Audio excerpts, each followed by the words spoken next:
Habari ya saizi bwana, usisahau kwenda YouTube kugusa kwenye chaneli yangu Manoba TZ, tunapeana support bwana. Kuna story ya ndugu yangu anasema yeye kuna pesa ambazo alikuwa amebahatika kuziokota zilikuwa ni milioni 7, na pesa hizo bwana, tusisahau kushare pamoja na kulike. Sasa mshikaji anasema yeye mishemishe zake ni Kariakoo Mtanya mwezi na muonda, na ni mtu ambaye anapiga mishemishe ndogo, ni wale walangi ambao walikuwa wanafanya kazi wanauza yale magauni yale madela kama magauni fulani wanapigia debe pale, wanakuwa wengi. Sasa nasema siku moja kuna jamaa alikuwa anapita katika pitapita, akawa katika kuchomoa hivi, kuna bahasha ikawa imeanguka, na baada ya kuiokota ile bahasha kuichunguza zikawa ni pesa. Anasema wale ambao walikuwa wanauza nao biashara wakawa wanamkatalia na kumwambia bwana, hizo ni pesa usizirudishe, lakini jamaa anakuambia mimi nikaamua kurudisha zile pesa. Nikasema bwana, tumrudishie huyu mtu pesa kwa sababu hatuwezi jua hizi pesa anaenda kufanya nini, au kuna ndugu yake ambaye anaumwa. Jamaa ikabidi akimbie na kumfuata yule mtu na kumgusa, kumshtua, bwana vipi bwana, umedondosha mzigo wako? Na jamaa kuangalia, kweli alikuwa amedondosha mzigo wa pesa. Na jamaa anasema yule mtu alikuwa ni Mkongo, alikuwa sio Mtanzania. Baada ya kumrudishia ile bahasha ya pesa, lakini yule Mkongo akamwambia shukrani sana na akaamua kuondoka zake. Lakini baada ya kufika mbele, yule Mkongo akawa amegeuka na kumwita akimwambia na kuonea huruma sana kijana, kwa sababu maisha yako sijui atakuwaje. Yule Mkongo akaamua kuondoka.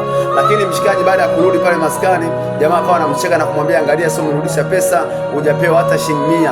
Wenzako pesa kama hizo ukiokota hiyo ni riziki yako, sio kila kitu ukiokota lazima urudishe. Yaani unakuta pesa tena mdorosha ni Mkongo, lakini wewe unazirudisha. Huyu ni upumbavu. Anasema watu kibao walimsema pale maskani, lakini jamaa akaamua kukaa kimya, siku zikaenda.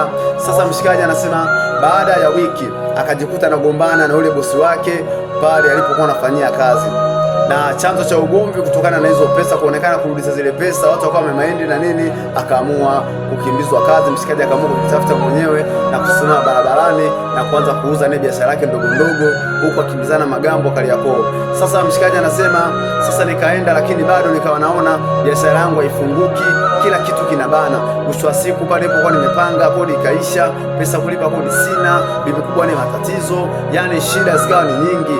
Anasema akawa anapata majanga. Mwisho wa siku jamaa amekuja Kariakoo kujitafuta, rudi nyumbani, anakuta watu wamevunja mlango, wameondoka na TV yake na redio, wameacha kitanda, godoro na vitu ambavyo sio lazima kuvibeba. Jamaa anasema bado akupata tamaa, kaendelea na maisha yake, lakini wakati huo bado akiwa anawaza sana. Anasema kuna mshikaji ambaye alikuwa anampa support, ambaye alikuwa anafanya kazi wote pamoja, na akimwambia ndugu yangu, umeona zile pesa ulizorudisha, wale wa Kongo wanakuwa wengi ni wachawi sana, unaweza kurudisha pesa ukaondoka na nyota yako, kwa hiyo jaribu kujihangaikia. Kweli mshikaji baada ya kuambiwa hivyo akasema mimi siamini mambo ya kichawi, mambo ya ushirikina, mimi ngoja nijihangaikie mwenyewe, nitajua cha kufanya. Akaendelea kupambana, na mwisho wa siku mshikaji baada ya kuhangaika kuona mambo yamekuwa magumu, akaamua sasa kutafuta mganga na kuanza kuangalia shida ni nini. Jamaa anakuambia kila mganga anakuelekea, anamwambia bwana, wewe nyota yako imeibiwa, kila anakwenda nyota yako imeibiwa. Akaamua kupotezana na kuona waganga wengi ni waongo wa mjini, mambo yao ni ujanja. Jamaa akaamua kupambana na maisha yake, akaenda kuomba kazi kwenye kiwanda. Baada ya kufika kwenye kile kiwanda, mshikaji anasema kama amebahatika kupata kazi mitaa ya Keko kwenye kiwanda cha Budiwani. Anasema nimefanya kazi kwenye kile kiwanda, lakini kwa bahati mbaya nzuri, baada ya kufikisha mwezi tu na karibia kupokea mshahara wangu, naona ikatokea kesi zikaonekana kuna bidhaa zimeibiwa, na nikashtakiwa mimi na kutimuliwa na kupigwa, na mwisho wa siku nilipelekwa polisi. Hakuna mtu aliyonisaidia, alikuja kunitoa jamaa zangu wale wa Kariakoo.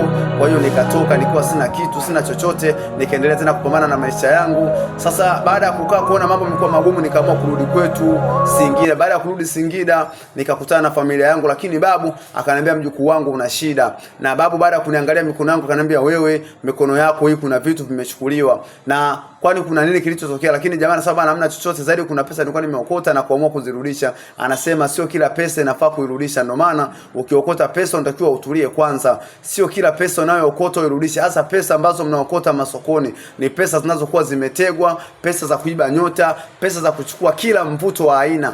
Kwa hiyo jitahidi ukiokota pesa kwenye masoko sio lazima kurudisha, japo sio wote, lakini pesa huwa zina matatizo. Mzee akaamua kumsaidia mjukuu wake na kumtibia. Jamaa anakwambia toka alipotoka huko, mzee akamwambia sasa tafuta nauli, rudi mjini katafute maisha. Anakwambia niliporudi tena mjini, namshukuru Mungu, hali yangu fresh, nimepanga chumba, nina vitu vyangu, nimenunua kila kitu cha ghetto na nina kabiashara kangu, japo naendelea kuhangaika barabarani, lakini kwa hatua hii namshukuru Mungu. Jamaa anasema kiukweli kitu kikubwa alichomwambia babu yake ni kwamba sio kila pesa ya barabarani nafaa kuiokota. Pesa nyingi zinakuwa ni za mitego, pesa za kichawi, pesa za kurogwa. Na kuna pesa unaweza ukaiokota ukakuta sio akili yako, ni wewe tu inakuvuta mwenyewe, unajikuta unamkimbilia mpaka mtu ambaye amedondosha. Tena kuna mwingine mpaka anamtafuta yule mtu. Unajiuliza hivi wewe ni mjinga, lakini akili inakuwa tayari shatekwa. Bwana, ulikuwa na mimi sambamba. Shukrani sana. Hiki ni kisa cha mdogo wetu hapa Kariakoo, story yake. Ameamua kushare na mimi na kunambia, na mimi nikaona ni share na nyinyi watu wangu wa nguvu. Shukrani, tusisahau kusupport channel yangu ya YouTube Manova TZ.